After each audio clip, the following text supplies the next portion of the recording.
Hello everyone and welcome back to the Great Book of Grudges. My name is Nathan and we're back with another SFO Grimhammer video. The patch drops this coming Friday the 12th, it's not too long now, and we have just a little bit more stuff to showcase before the patch actually drops. So today we're going to be checking out the Dwarfs, as they've actually had a few good changes, including some new mechanics. So yeah, let's get started, shall we? There's a few changes in terms of faction effects for some of the Dwarf legendary lords. Ungrim and Belegar are considered fine, as they got some love from some other SFO patches. So let's talk about Thorgrim. We've got chance to receive additional rewards for every grudge resolved. All commandments have more powerful effects. This is the High King after all. Recruit rank +2 for hammerers, melee defense +5 for dwarf shielded units. And finally, a unique unit with the Everguard with special forge upgrades. We're going to talk about the forges in just a second. A lot of the stuff that you've heard before, and it's just been updated a little bit more to bring the dwarfs more in line, because obviously their angry cousins are here and they need to have some defenses. When it comes to Grombrindle, who got the most changes, we have the following.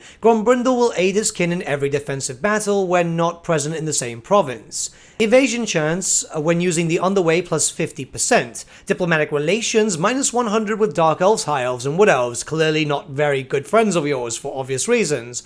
Weapon strength +100% when fighting against Elves, all characters faction-wide, can call upon the power of the ancestor gods. And finally, buildings, additional effects from recruitment buildings, and no increasing cost for ancestral shrines. We'll be talking about the ancestral shrines a little bit later in this video. And finally, Forik did get a few updates here and there, so we've got the following. Forik seeks powerful artifacts all around the world.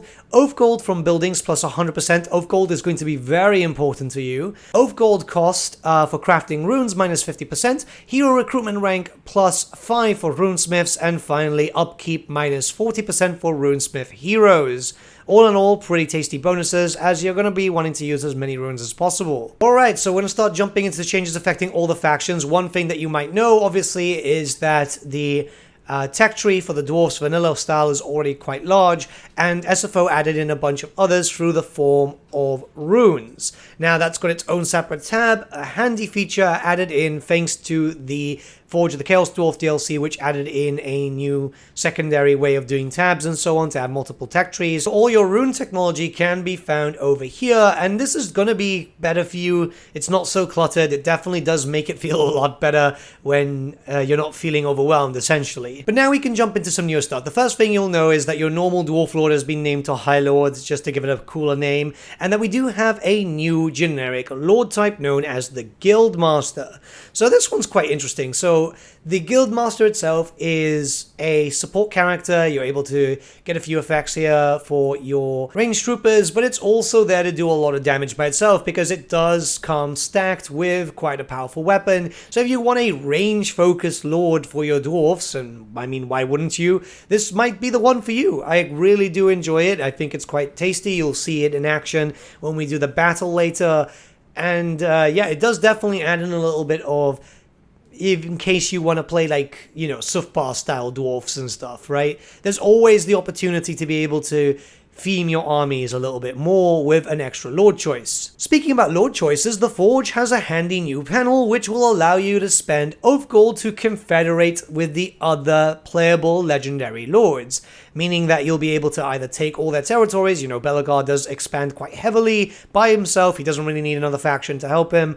Or, if they've been destroyed, you can get the lords anyway, and you can actually confederate them, which I think is fantastic. This is something which has taken inspiration from the Chaos Dwarfs, again with the Tower of Zar, as, you know, you would get to the top of the tower and be able to confederate factions, but I think this is done in a stylized and very unique way for the standard Dawi. Definitely adds in that flavor, and, I mean, you know, we all kind of want to play Pokemon here, don't we? And we have a completely new mechanic here known as Vault Runes, divided between melee, ranged, and mechanized. You'll be able to use your runes here to get some bonuses throughout all your troops of the same type. Very similar, again, to the Chaos Dwarfs. Which again, I like the idea that there's inspiration, but then making it your own with a whole different format. I think this is absolutely fantastic. Obviously not as many buffs as you can get with the Chaos Dwarfs, but let's be honest, the Chaos Dwarf one is a little bit OP when you have way too much. This kind of fits with the whole rune system of the Dwarfs from 8th edition, if you remember that. It's a pretty fun system, and it's so nicely actually represented here with various runes depending on what you need. Of course, you'll need to kind of like click on it and then scroll over it, But yeah, you can even find like anti-demon attacks and so on. So yeah, you can find pretty much anything that you might need for your campaign. And the last thing to note is that ancestral shrines have been reworked a little bit. Some of them provide some better bonuses. It's just kind of quality of life changes to go around with what is kind of needed. Again, if you've not played SFO before, this is something that you will need to know, as these are very powerful buildings. You can only have one per province, and they'll cost more time and money each time that you build one. But yeah, you can get loads of really good bonuses here. You can see me scrolling through them, such as even getting faction-wide bonuses for your armies, like extra melee attack or extra leadership. Hell, even being able to reduce their upkeep faction-wide. If you get enough regions, you'll be able to obviously get your armies quite cheaply, which is something that you're going to actually want as you start getting into later game and other armies start coming down to cause you problems. Again, it's going to cost you money, so be prepared for that. But with that being said, we're going to do a custom battle here. Randomly generated army for myself, randomly generated army for the vampire counts, as that's the army that I do kind of like bullying lately. But what did I think about the recent update? I really do think that it brings the dwarfs more in line with everything else. Let's be honest, the dwarfs really need help. And it looks like we're not going to be getting any help for the dwarfs until later this year. So this is definitely going to be good for you if you enjoy playing as the dwarfs. Obviously, remember that SFO does have a bunch of different buildings. It's very different to what you would normally be used to in vanilla because this is a overhaul after all. But yeah, as you can see here, I'm doing the same thing I always do with the dwarfs, which is hold down. This is just like the tabletop tactics. You wait for them to come to you, and you shoot them as they get close. The new Guildmaster Lord is absolutely fantastic. You can get a lot of firepower out there, especially when you pair it up with a bunch of range units. Obviously, we have some SFO exclusives here, as SFO did naturally add in some units over patches over the many years that SFO has been running in. And yeah, we can do a lot of damage. I thought I was going to suffer more, but it looks like I'm getting used to the dwarfs with SFO Grimhammer, and it's something that you are going to want to try out too. This is going to be playable for you on the Friday, the 12th of May, which is just like, what, 2 days after this video drops. So it's not going to be too long now. And with all that being said, let me know what you guys think about the new stuff in the comments below. The SFO team will be checking out these comments and so on to look for inspiration, to look for thoughts and criticisms from you guys. And obviously, this is how we help them get ready for future patches. So again, with all that being said, have a lovely day, guys, and I'll see you all again very, very soon. I'll let the rest of the battle play out in case you want to check it out. And yeah, see ya. Come together, lads! Move now!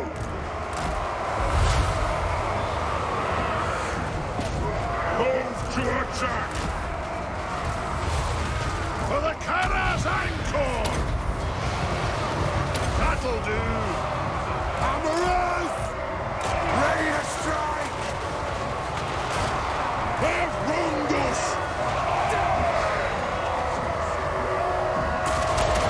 For the ancestors! For the Kara's Anchor! Elder! Killers! The clans unite!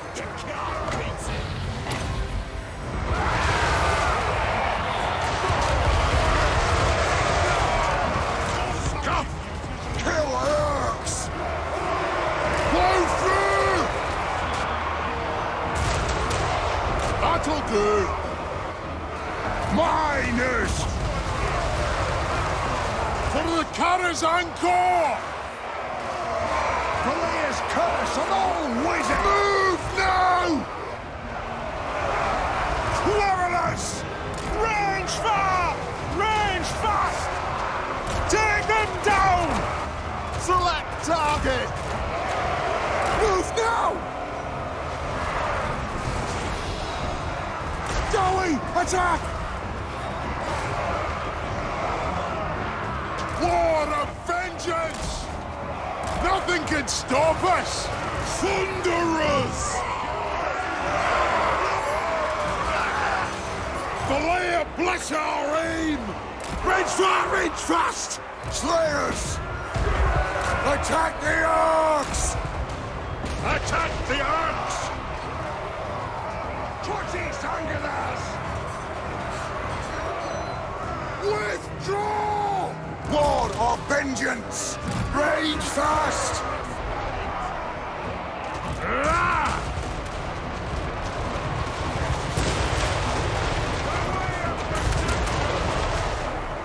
It is a reckoning!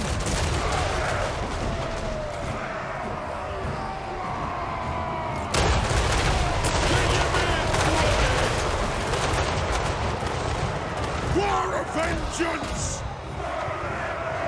For the High King! Miners! Slayers! It is a reckoning! Range far, range fast! Charge!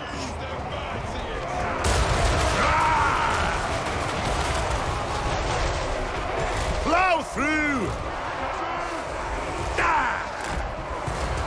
Move! Strike out! I'll get my tools!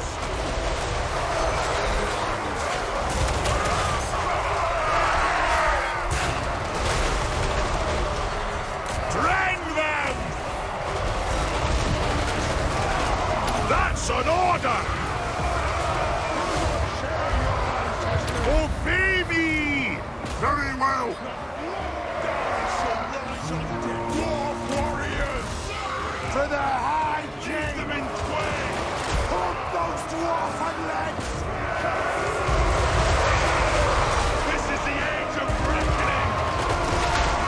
We demand blood! Missiles ready!